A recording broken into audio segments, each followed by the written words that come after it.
On a blistering summer afternoon in a quiet American suburb where manicured lawns pretended nothing ugly ever happened, Officer Brent Caldwell leaned against his patrol car with a bored grin, spinning a fire hose nozzle between his fingers like a toy, watching a black woman named Aaliyah Monroe struggle to lift soaked cardboard boxes from the curb outside a small community center that had just been vandalized. And to him it was just another chance to feel powerful, another moment to remind someone he believed society had placed beneath him of her place. So when she asked, politely, calmly, for space so she could finish cleaning, he laughed, turned the valve, and blasted her with freezing water as if it were a joke, drenching her clothes, knocking the boxes from her arms, soaking her hair, and sending laughter from a couple of teenagers nearby who didn't yet understand how humiliation could scar a soul. And Caldwell smirked and said something about cooling her attitude. Never once. Noticing the way Aaliyah's eyes didn't plead or panic but instead sharpened. Because this wasn't fear he was seeing, it was calculation. And as the water finally stopped and she stood there dripping, breathing slowly, the officer expected anger, tears, shouting.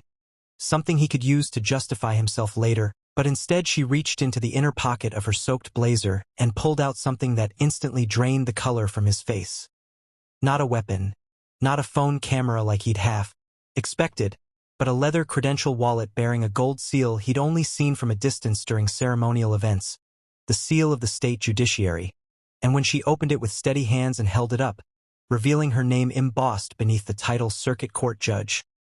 the world seemed to tilt under Caldwell's boots, because the woman he'd just assaulted for fun wasn't powerless, wasn't random, wasn't someone he could write off with a report and a laugh. She was Judge Aaliyah Monroe, newly appointed, sworn in just weeks earlier, and in that instant the laughter from the sidewalk died, the air grew heavy, and Caldwell's mouth opened and closed without sound as his brain scrambled for a version of reality where this didn't end his career.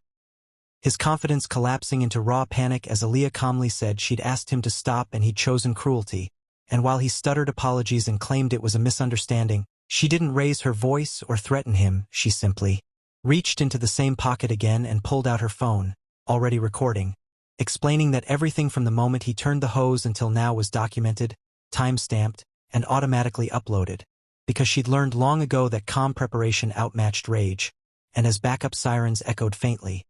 called not by her but by a passerby who'd recognized her from a recent swearing-in ceremony, Caldwell's knees visibly shook and he began begging, his voice cracking as he muttered about having a family, about joking around, about not knowing who she was, and that was when Aaliyah finally spoke words that would haunt him. That justice didn't care who he thought she was, only what he'd done, and as other officers arrived, confusion rippling across their faces when they saw Caldwell pale and sweating. She identified herself, requested badge numbers, and calmly asked that an internal affairs report be initiated immediately, her composure so complete it unnerved everyone watching. Because they realized this wasn't a viral moment, it was a legal reckoning, and over the following weeks the story spread not because of outrage but because of its precision. How the body cam footage mysteriously malfunctioned, yet multiple civilian videos filled the gap. How Caldwell's history of complaints surfaced like ghosts. How the department's attempts at quiet discipline collapsed under judicial scrutiny, and how Aaliyah, despite pressure to recuse herself from anything related, testified not as a judge but as a citizen who refused to accept humiliation as normal,